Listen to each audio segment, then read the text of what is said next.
Welcome to First Builders, the podcast for those who shape companies from the ground up. I'm Amber Illig, founder and general partner at the Council Capital, where we invest in early teams solving critical problems in essential industries. And I'm Rachel Choi, partner at the Council. This podcast is about the people behind the playbooks, those who took a leap early and helped define companies before anyone knew their names. And today's guest is someone reimagining an entire category with bold and deeply personal mission. We're joined today by Lauren Makler, co-founder and CEO of Cofertility, a company radically rethinking egg donation and egg freezing to expand access and create better outcomes for families. Now, Lauren spent close to a decade at Uber, rising from brand marketing to strategy lead at Uber Health, and co-founded Cofertility with Hallie Tecco, the founder of Rock Health. Their model, women can freeze and store their eggs for free, but only if they donate half to a family in need. Lauren, welcome to First Builders. Thanks for having me. Yeah, super excited to have you on here. So would love to just dive in. And, we know that you've spent almost a decade at Uber. What did those early days teach you about scaling, experimentation, or moving through ambiguity? I mean, I had the time of my life in the early days at Uber. I joined in 2013 when we had just about 200 employees and stayed until we had over 20,000. And so I really saw so much happen and so much change there and learned quite a bit. I like to say that I grew up there or got my MBA at Uberversity. I think that there was so much to be learned for how you test and iterate and constantly optimizing and realizing that, stone can never be left unturned, right? You have to just constantly be looking at things that you've done before to see if there's a better way and that everything is figure outable, right? That's one of Cofertility's core values now, but it's this idea that when you're placed on one side of a brick wall, there is always another way to get to the other side, right? You can climb over the wall, you can go around the wall, you can dig a tunnel underneath it, or you can blow up the wall. But there is always a way to get to the other side. And I learned that at Uber, and it's something that we certainly talk about and think about very much at Cofertility. That's awesome. And I think it says a lot about you as a founder now. I mean, being willing to break through those walls and go around them and underneath them, et cetera. Having been through those trenches before, I'm sure that helps you leapfrog a couple of issues as a founder. So yes. Yeah. And I'd love to ask, you made a shift from brand and partnerships into healthcare strategy. Yeah. What clicked for you there and how did it set the stage for Cofertility? It's interesting. Before I ever joined Uber, I had done an internship at a place called the Institute for Healthcare Improvement, or IHI, in Cambridge, which is this massive nonprofit that really just focuses on improving healthcare. And it was there that I actually decided I wanted nothing to do with healthcare. Not because they weren't a great organization, but because I couldn't believe how broken this space was. One of their biggest initiatives at the time, and I remember, I think I was about 21, the biggest initiative that had $1 million budget behind it was, how do we get doctors to wash their hands? And Wow. I couldn't believe it. I was like, what? These are supposed to be the smartest people amongst us, right? Doctors. And we're talking about something as simple as washing your hands. Obviously that you should wash your hands. But in reality, that saves so many lives when, they're cutting back the spread of infection and things that can be carried. And so at the time, I remember being really turned off, but it was actually an experiment that we did at Uber that made my eyes really open to what change in healthcare can look like. We partnered with his name is Dr. John Brownstein, who's Chief Innovation Officer at Boston Children's, and he's now a mentor and dear friend of mine. But together we partnered on a campaign that essentially delivered on-demand flu shots to people using the Uber app. And what we did a study around it. We realized that by putting this in the Uber app, we were able to influence people's decision around whether or not they wanted to get vaccinated with the flu shot from an awareness standpoint. And then we were able to make it even more convenient by bringing it to their home or to their office. And I realized if we know that the barriers to doing it are awareness and convenience, what happens if we take those barriers away? And so then I saw an opportunity for Uber in the healthcare space on a larger scale, which was millions of people miss a doctor's appointment every year because they don't have access to a reliable ride. Well, Uber has reliable rides in spades. What if we help remove that big barrier? And it worked. It was a $100 million business in its first 18 months because people needed to get to the doctor. And now with cofertility, right, the big barriers, one, egg freezing is this amazing science that exists. And yet the number one barrier is cost, right? So someone needed to do something about the cost barrier. And then on the other side, we have intended parents that are not getting the options that they need in terms of what's available today for third-party reproduction, especially in egg donation, right? It is incredibly transactional, and there's an enormous lack of diversity amongst traditional egg donation programs. And so if we want to solve those two problems, what solution can exist out there? Well, egg sharing, right? This idea that if we take cash compensation out of egg donation and instead enable someone to freeze their eggs for free when they donate half of the eggs retrieved, we are both making egg freezing more accessible, free, and we're making egg donation less transactional at the same time. And so what I realized was that, healthcare doesn't have to be this like super complicated, gnarly, like unsexy problem that no one really wants to solve. But instead, you can look at it like truly like a problem statement, and you can come up with a solution that doesn't have to be rocket science. It just has to be something that actually sort of obviously solves the problem. And so I have this like deep feeling, and I know Hallie, my co-founder, does as well, that like we need more smart people building solutions in healthcare. And that comes first with falling in love with the problem. Yeah. Totally.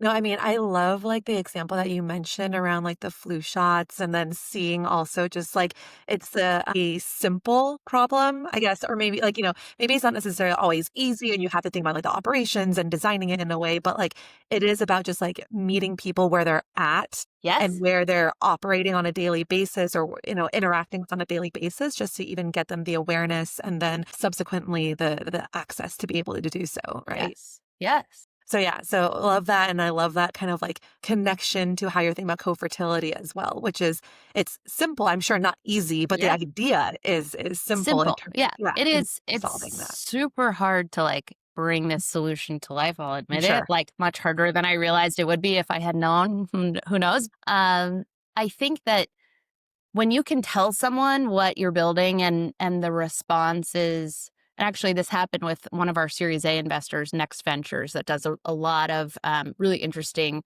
like whole human health companies. Lance Armstrong is one of the GPs. And when I told him, like, this is what we're building, he's like, how is that not how egg donation works already? Right. And like when that's the response, you're like, oh, this is what we should be building. Right. Like when it like seems like it's the obvious answer or how things should have been done, that's, I think, when you're onto something. Yeah. And tell us more about that, or like that spark. Like when did it seem just like so obvious to you, like you had to build this? Yeah. Was there like a specific moment in time around that? Yes. Yes. And I was actually standing in this very room. Well, I'll give you a little bit about my personal story and why I care about it. And then I think this part will make sense. But actually, it was right around the time I pitched Uber Health to the executive leadership team at Uber when I was diagnosed with a super rare abdominal disease. I'm one of 154 people on the planet to ever get it, like as rare as it gets. I had masses growing throughout my abdomen and pelvis and needed to have them removed before they like cut off the functioning of my organs, basically. And they told me that there was a really high likelihood I'd lose my ovaries through the surgeries that I needed to have. And asked, can I freeze my eggs? And they said, you know what, like your disease is so rare, we don't know how your body will respond to the hormones. So egg donation might be your best bet to have kids if you lose your ovaries. I started looking at it and I could not believe what I saw. It felt so transactional. It felt actually like surge pricing for egg donors because what I saw was that the harder it was to find a donor based on her heritage or her religion or her education, the more cash compensation she warranted. And to me, I was like, what? Like, you can't pay for organ donation. Like, why is it that this is just like, anyone gets paid, they get paid anywhere from like $10,000 to $100,000, depending on their pedigree, essentially. And that just felt really icky to me. It also was crazy that these donors were billed as anonymous, right? Like how any donation can be anonymous when things like Ancestry.com and other at-home DNA tests exist, like is impossible. And so I really wanted nothing to do with it. And my sister decided that she would freeze her eggs and donate them to me so I'd have them in case I needed them someday. And so going into what ended up being 3 surgeries, I had those eggs on ice waiting for me. Long story short, I ultimately did not lose my ovaries, which is like a total miracle, but I got to live my life with the gift of frozen eggs. And I got to make decisions about my career without the pressure of my biological clock. And I got to make decisions about my relationship without the pressure of my biological clock. And so ultimately, I went on to have my oldest, who's 4. And after I gave birth, I held her in my arms and I was like, I have to help other people have this like miracle feeling that I have right now. And so after 8.5 years at Uber without having a plan, I gave notice after my maternity leave. And I didn't post it on LinkedIn, didn't post it on Instagram or anything like that. But the very next day, I got a DM from Hallie. And Hallie and I had always run in the same sort of digital health circle. There were very few women at the time building in digital health. And she was like, I heard you're fundraising. I was like, I'm not fundraising, but if any of your portfolio companies are hiring, I really want to do something in the fertility space. And she was like, I have an idea. What's your phone number? And she called me and I was standing right here. And I remember being like, oh, Hallie Tecco is calling me, like, just like, because I admired her so much. And she had told me that she'd been sitting on this idea for quite some time and wanted to bring it to life. And she didn't even know that my sister had donated Wow. eggs to me. That's so What cool. are the odds, right, of that Right? like happening? The universe is involved It in one way is. or another, right? It's And signal. so what happened was she told me what it was. I was like, holy shit, that is a really amazing idea. That's exactly how it should work. I told her I needed to think about it. I got back to her like the next day and I was like, we need to do a survey.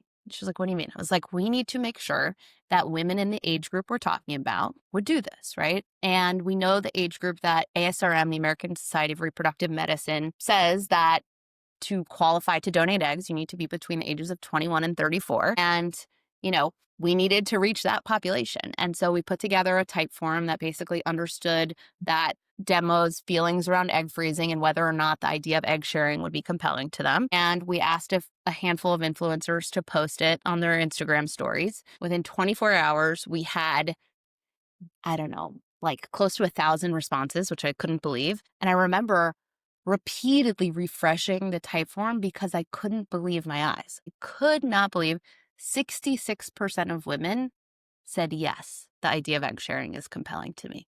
And so from that moment, I just like knew like we had to run at this, right? Like it was in the data. It didn't matter what I thought, didn't matter what my friends thought, didn't matter what my mom, who I ask for her opinion all the time, doesn't matter what she thinks. It matters what women between the ages of 21 and 34 think. And it was around resounding yes. And so we used that data in our conversations with early investors. And like 5 weeks later, we had raised a $5 million round. Wow. That is awesome and so inspiring. Oh my gosh. I even got like a little tear in my eye when you're telling your story, just because I have so many friends that have decided to proactively freeze their eggs. But then I also have friends on the other side of it that have tried IVF and it's like, Yep. or they'll do like an egg retrieval and just only get a couple of eggs and it's Yeah. super high stakes. And they're like, this is our one shot. And just Right. knowing that there's another option out there is huge for women and for families. Yeah. And what's wild to me is how many intended parents, they come to us and they say, wow, I wish this existed 15 years ago, right? Because they wouldn't be in the position they're in now had it been something they had done. Totally. And why do you think no one did it that way before?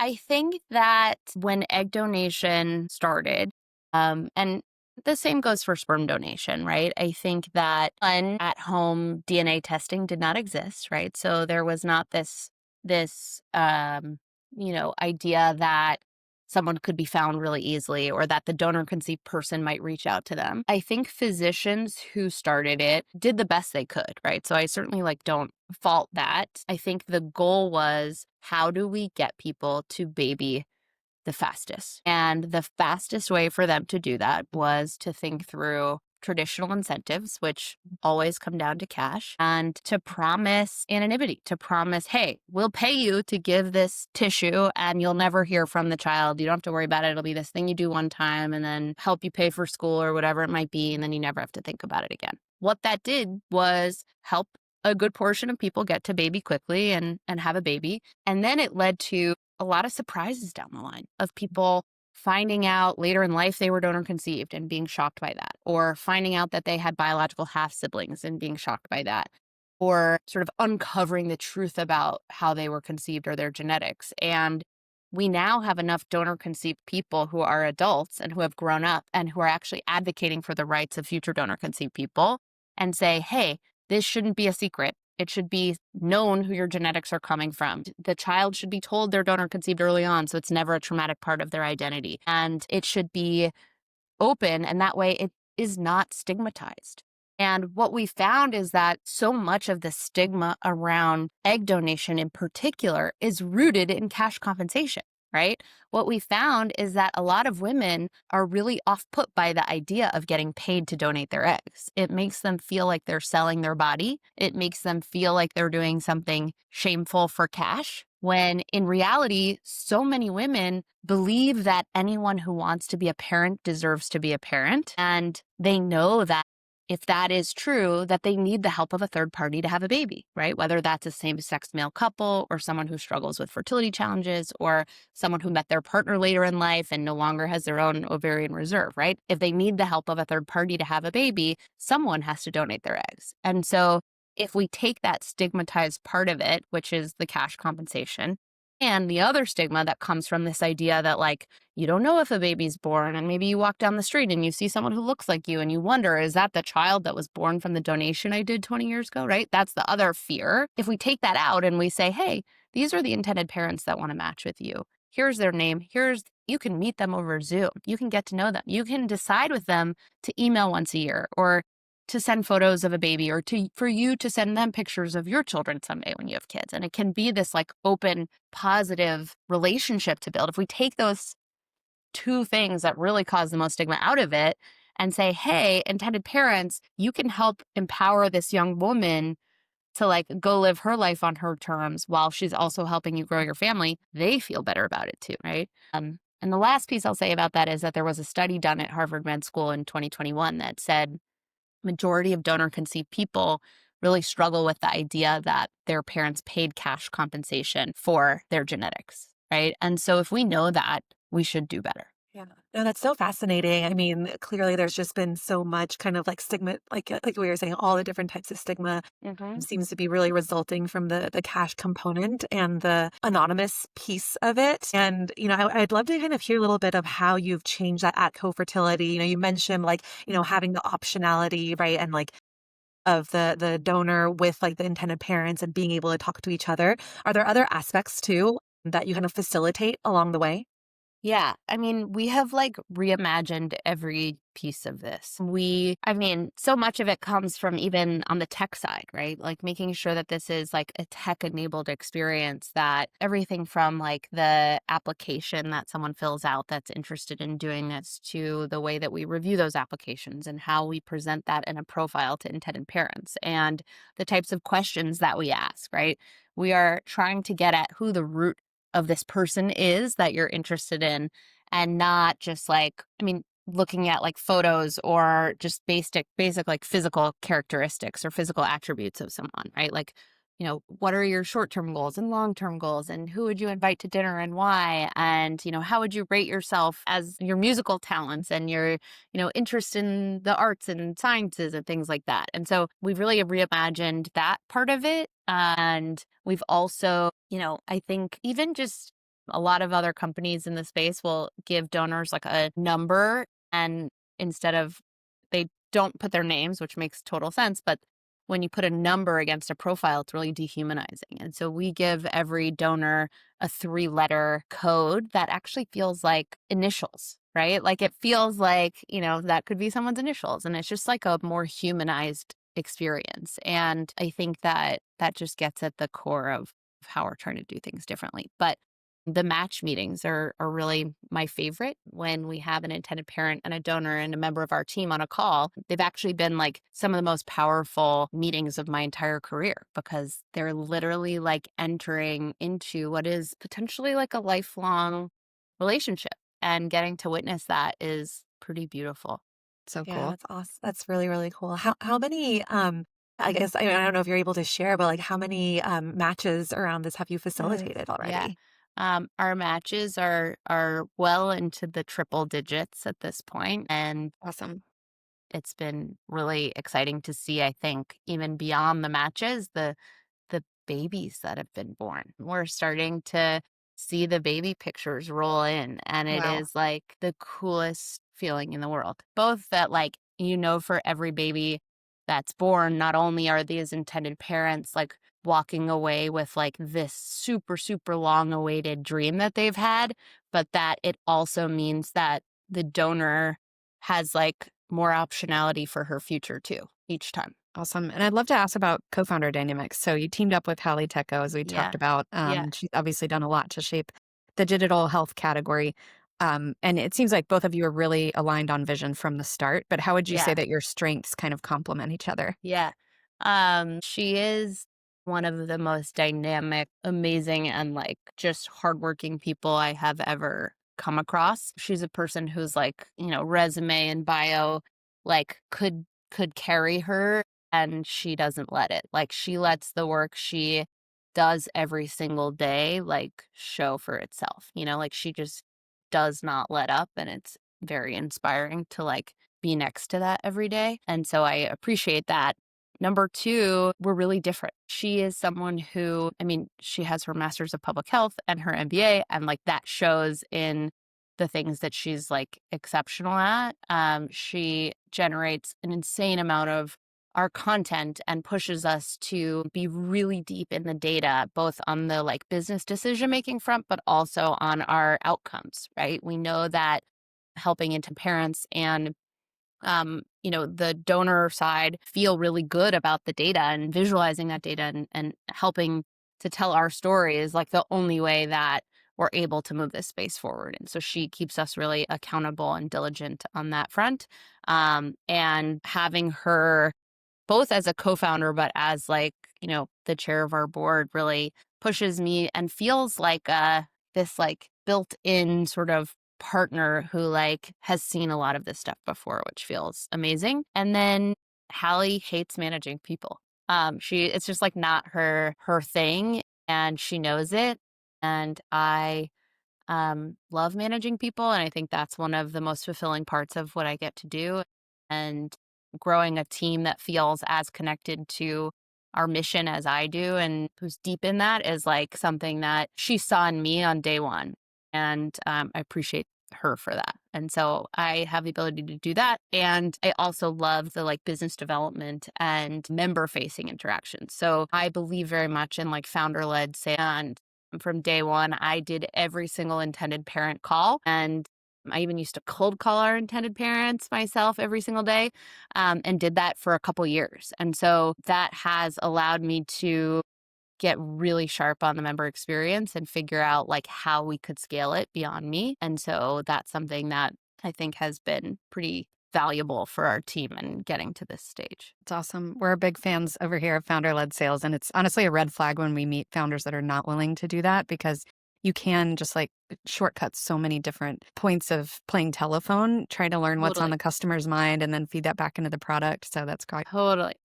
And I would have to like pretend to intended parents like, oh, today's my day to make these calls, even though every day was Right. my day. I didn't want them to think that like, Oh, we I'm just weren't swooping in here. right. Like Yeah. I didn't have other things to be doing, but really ultimately we realized that I had nailed the pit. I figured out how Mhm. to do it. Right. And I had to do it so many times to get to the point where I could teach other people to do it. Yeah, exactly. And speaking of, managing people and, building out the team, how did you think about hiring the team at Cofertility, especially since it's such, you're building at such like this intersection of like the tech, of healthcare, but also just the emotional aspect of building a family, right? So, Yeah. yeah, curious about like the signals that you look for when you're building out the team. Number one is a feeling in my gut.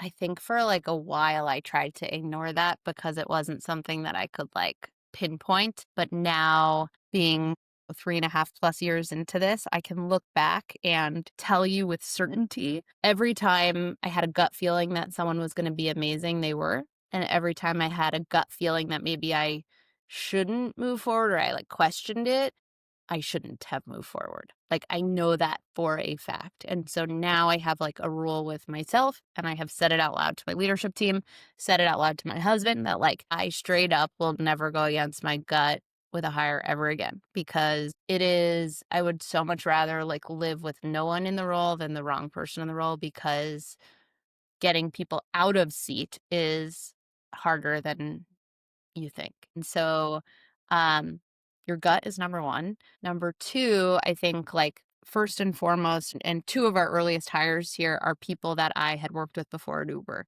I when I look around the org now, so many of our like A players are people who've worked with other people at Cofertility before. And so I'm a huge, huge advocate of like asking your team, like, who have you worked with before that you want to work with again, right? Like, people do not want to recommend someone who's not an A player, because it is a bad look for them, and who wants to work with someone who's not an A player, right? So that's certainly like top of mind for me. And then really like getting clear with yourself on what it is that you're hiring for. So our member advocate role, as an example, is one where someone has to be like incredibly organized, incredibly like operationally minded, but and then there's two personality effects they need to have. One is that we call this the big sister effect, which is like when you're talking to one of our split members or our donors, like, can you come off as someone who is warm and accessible or approachable, who is knowledgeable and can educate without making someone feel stupid for asking them a question, right? Like, can you come off as someone who's like been through this before and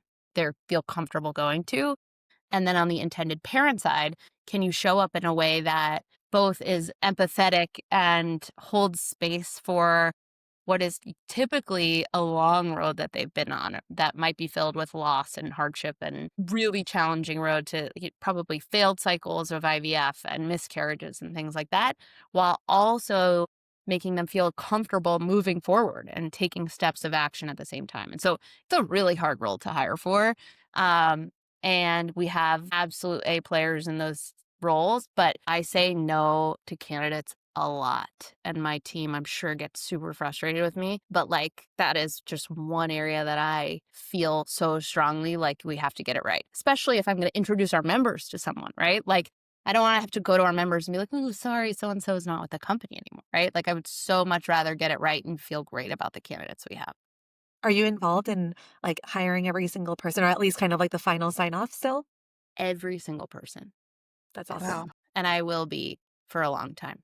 that's And I don't awesome. know, maybe they call that founder mode. I don't know. I felt mixed feelings about founder mode as a concept. That is absolutely. I know some people who actually probably aren't on my team anymore felt strongly that maybe I wasn't spending my time in the right place in that way, and I completely disagree. I will happily give 30 minutes of my day to meet with someone my team is excited about, and in 30 minutes, like, I can totally tell if they're gonna be great here or not. So it's worth it to me. It's awesome. And next question I have is for folks that might be listening in that might be in operator roles like the one that you had at Uber with an idea in mind, thinking about founding a company. So curious to hear, was it your first time fundraising for a company, and how did that go? And what's something that you wish more investors understood about health tech or your space in general? It was my first time fundraising. Um, and I think that to some degree, you have to be fearless. I think you can't be afraid of it not working out, right? Like, you have to go for it anyway. If you don't go for it, you'll never get the funding. So you got to try. I think that you have to spend time with the right investors, and you have to like know to some degree what you're doing, right? And having someone like Hallie, who had done some of this before and who had been on the other side, like, helped me to know, are we talking to the right people? Is our story the right story? So I think find people in your orbit who can provide some mentorship on that front. And there's so many online resources that are free of like, what should be in my pitch deck, or, how do I find the right kind of investors? Like, there's so much online. Like, don't, I mean, and I'm sure with ChatGPT and things like that, you can really even hone in further on that front. Um, I think you don't need every investor to like what you're building or to like you. I just believe, it takes one, right? Like, just don't give up. I think that most people give up, and that's why they never get where they want to go. The like having a little bit of delusion and a little bit of relentlessness mixed together is what gets you there. So some investors won't see it, and that's okay. You just need one. Yeah, we see that a lot from founders as well as emerging managers and VC, raising from either VCs or LPs. It's so much better to spend time on the people that get your vision than to try to convince someone who was always going to say no. And I think a lot of people get stuck in that trap, and then that becomes a total deterrent. So I Totally. appreciate you sharing that. Yeah, definitely. Well, switching gears a little bit here, would love to hear a little bit about a time as you were building Cofertility where, maybe something didn't go kind of like how you expected. Was there a time when you were really uncertain, and how did you think about, changing course if you needed to, or leading just through that? It's funny. It's not, I don't think there's like one moment that comes to mind. And so maybe I won't get as specific as you had hoped I would. But what I'll say is that something I have really adopted is this idea that like the only way out is through, right? And when you are the CEO or a founder of something, like it's on you to have the hardest conversations. It is on you to do like the hard stuff always. And if you don't do it, nobody else will. And so you can either like avoid it for as long as possible and run out of money, or you can realize it's a problem and deal with it as soon as possible and know that like there's only peace you'll have is on the other side of that really hard problem. And so um I like before this experience, I don't think I was ever someone who like considered myself confrontational or fearless in any way. But I think I've realized that like I really care about the success of our team and our mission and what we're trying to do. And it is my like responsibility to like not shy away from the hard stuff. And so I just like go for it. I feel like you have to face the music. Yeah, I love that. And especially when you were talking about earlier, right? Whether the wall is there and all the different ways to go around it, maybe the way is through, right? Like just Literally. blow it up and go and go. Yeah. Yeah. Yeah. So one thing I love to talk about that I don't want to take for granted in here is that you're really helping to reframe how people think about egg donation and doing so really like you've touched a lot of individual families and broader cultural narratives. What have you kind of learned about behavioral change and building trust in a space that's like so widely, I guess, criticized in different ways from different angles all the time? Yeah. I don't think I knew how controversial what we're building would be. Simply helping people Yeah. build families. Right? It's wildly controversial for a lot of people for things like you'd never expect. But what I have found is that it's like given me even further conviction to like keep showing up and to keep doing it.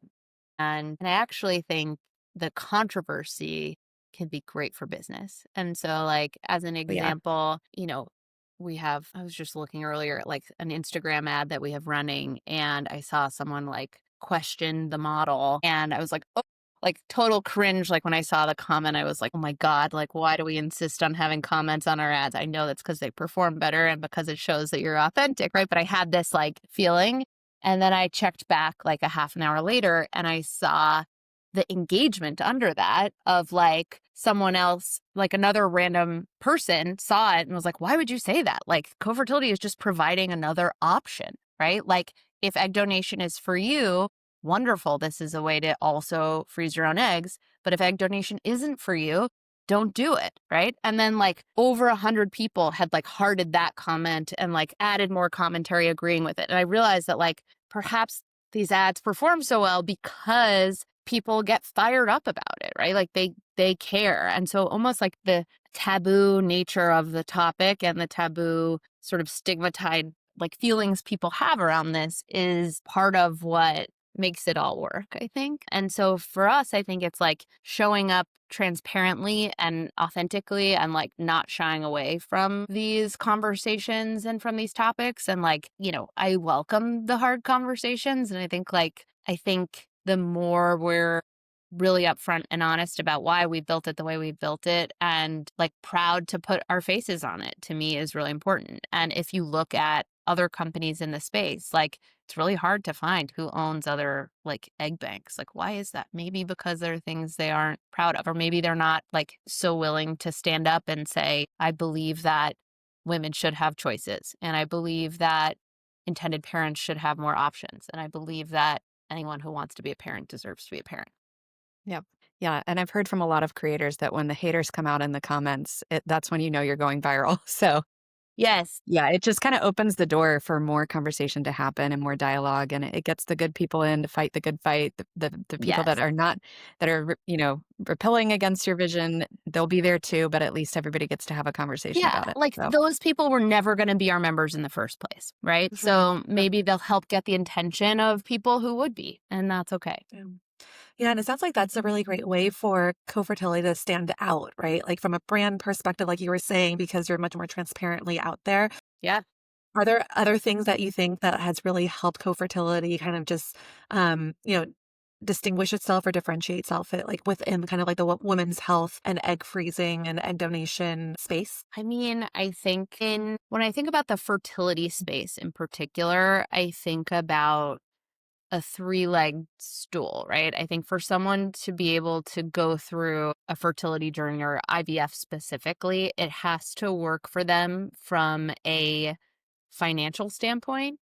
It has to work for them from a physical health standpoint, and it has to work for them in like an emotional, like ability mentally to go through it, right?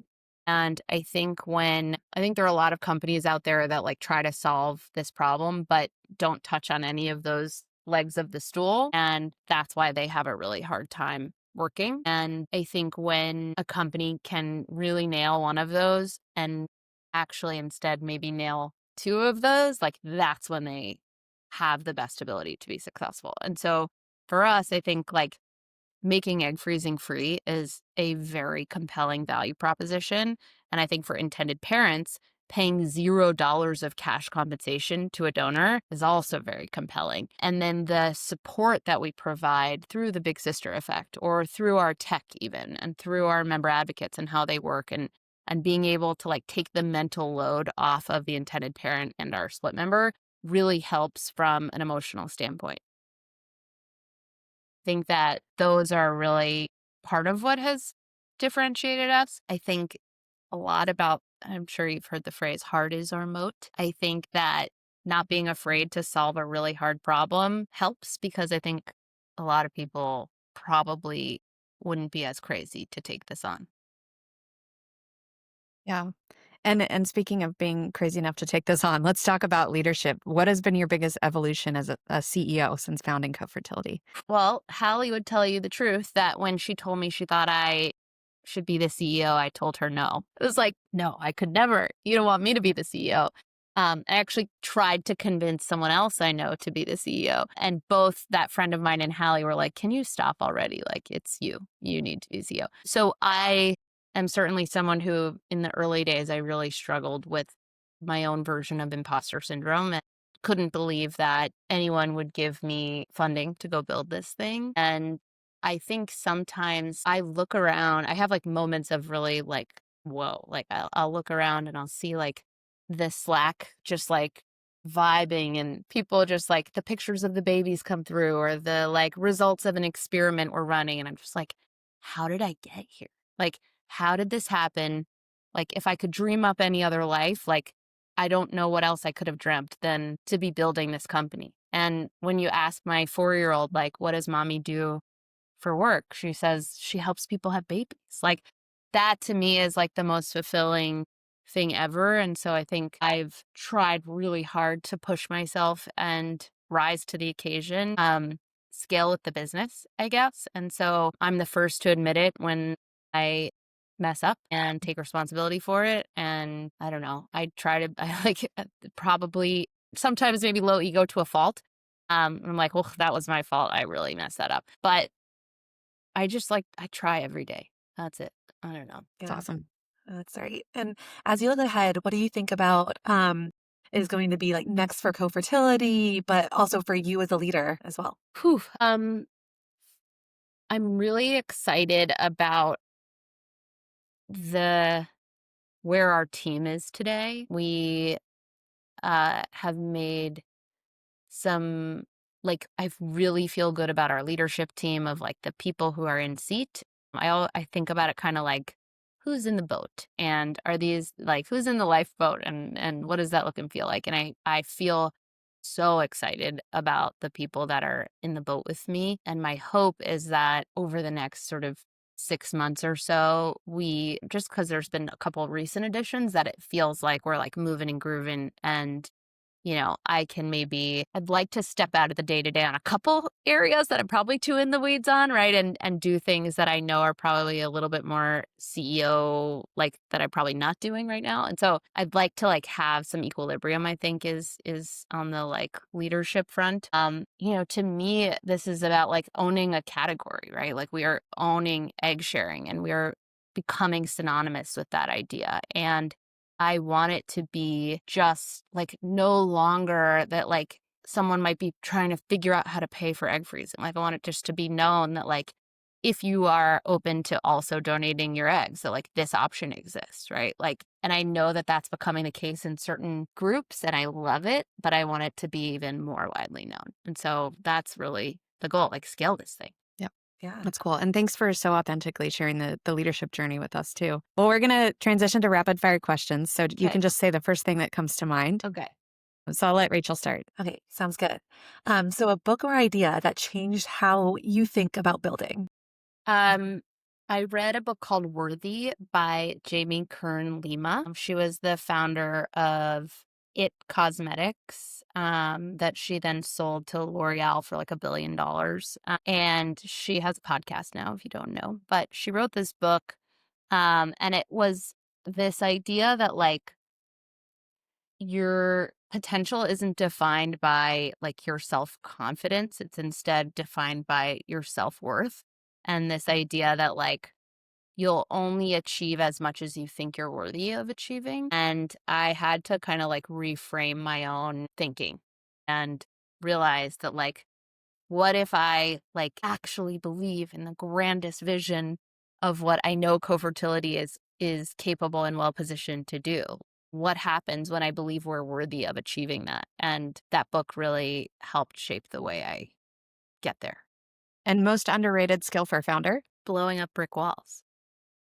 It's a great one. Yes, Yeah. it really Learned is. it from the Uber days. Yeah. Yeah. What about a mindset shift that helped you grow as a leader? Another book that has influenced me, I guess like the Worthy one is sort of a repeat here, but I also read a book that shaped so much of how I think about the world. It's called Super Attractor by Gabby Bernstein. It's like a little bit manifesty, I suppose, but this idea that I often think of something she talks about in the book, which is like this or something better. And so basically, I'll give you an example, we were recently hiring for a head of finance and I met a candidate and I was like, okay, I feel right about this candidate and we're going to make an offer.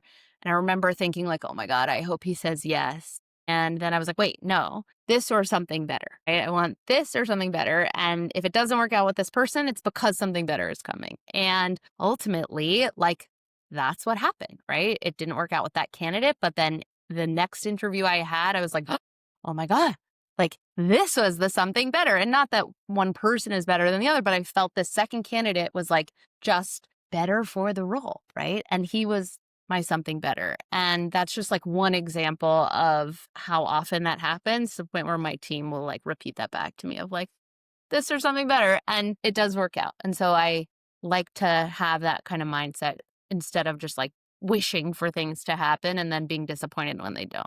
It really helps. Yeah. Definitely. And then if you had a magic wand, what's one thing? So let's say you get three wishes. What's one thing that you would fix for yourself, for the fertility ecosystem, and then the next generation of founders? Magic wand, I think for myself would be just more time in the day.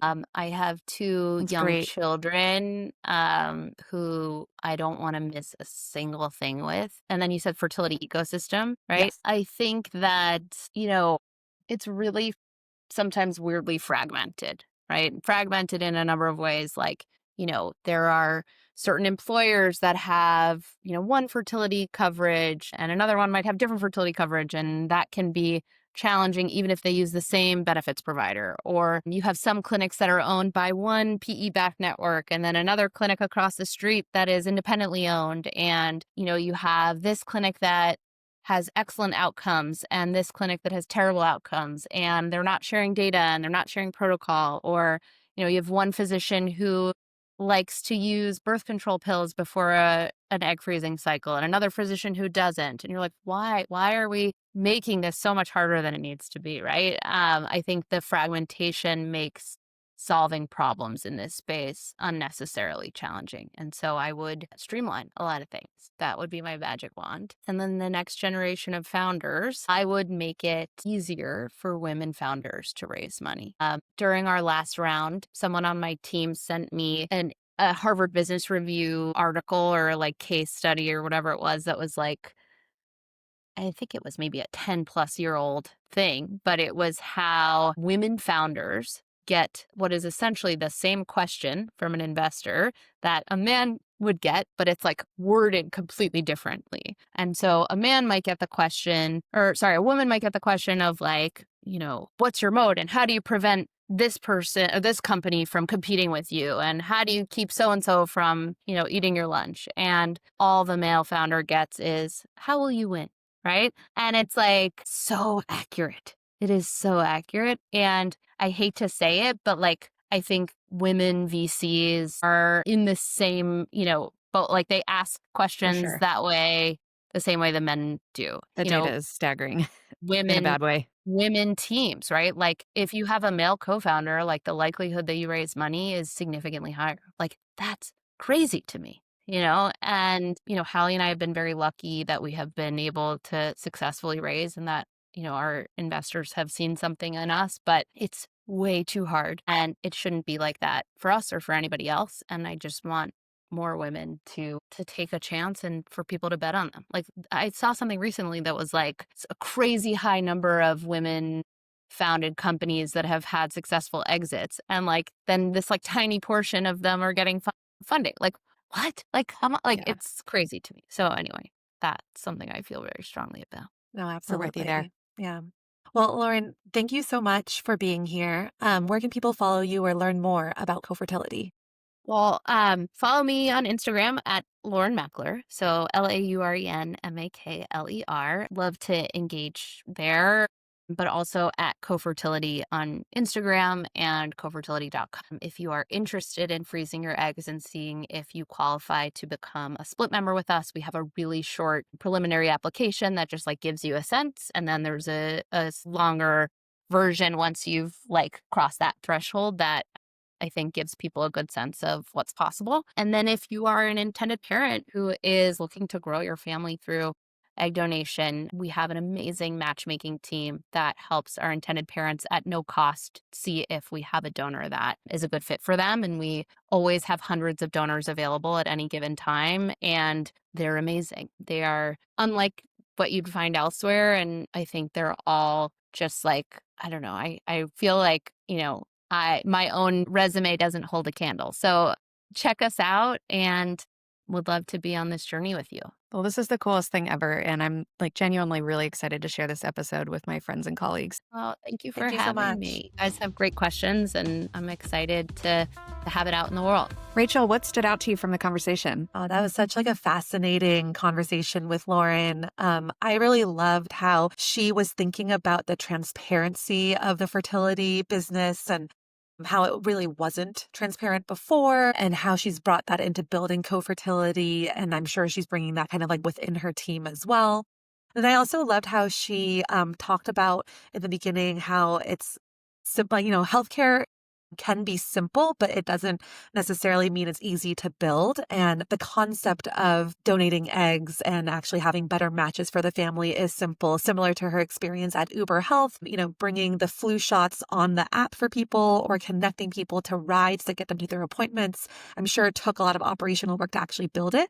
but simple from an ideas perspective. And then lastly, I really loved how she's just like so involved in every hire. And she was, the sole member experience person in the beginning before she scaled that out. There's cases like the care that she has in building this company and ensuring that people who do want to be families are able to do so. Yeah. And I love what you said about simple but not easy, because I think halfway through the conversation, she mentioned something about how the brand was developing and people are starting to associate them with just egg sharing. And I was just thinking to myself as she said it, wow, how many founders can summarize what their company does in 2 words, not a one-liner, just 2 words. So that's pretty amazing how simple they've gotten it down. And then, in terms of that, involved in every hire and sales member experience and her just being super hands-on. I thought it was also interesting that at the start, she didn't think of herself as a CEO. And sometimes those founders are the best because they're really not in it for the glory or the title. They're in it because they really, really care about the mission. And I find that the folks that are kind of in it for the glory or the title, those are the ones that are going to give up the second it gets tough. And it always does.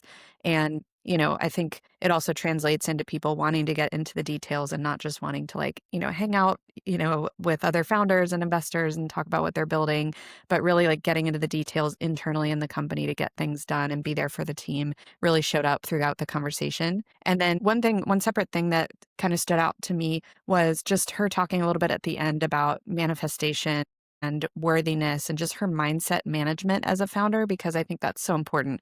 As somebody who's had to found my own firm, raise capital, and working with so many other founders in our portfolio of all different backgrounds that struggle with some level of, am I worthy of the thing that I'm requesting right now? I think it's just so interesting to see how she's been really intentional about working on that mindset and like chipping away at it to get to the point where she believes she's worthy of what her vision actually is, and then letting it come to her versus, almost asking for things with an apology attached or something. So I thought that was really cool that she shared that as a big part of her adaptation as a leader. Yeah, I think we should take in the this or something better, right? Like Yeah, as I part love of it. how we operate as well. It's so Yeah, great to have that mindset. So definitely. yeah. Well, awesome. If you enjoyed this episode, share it with a founder, leave a review, and subscribe to First Builders wherever you get your podcasts. Yes.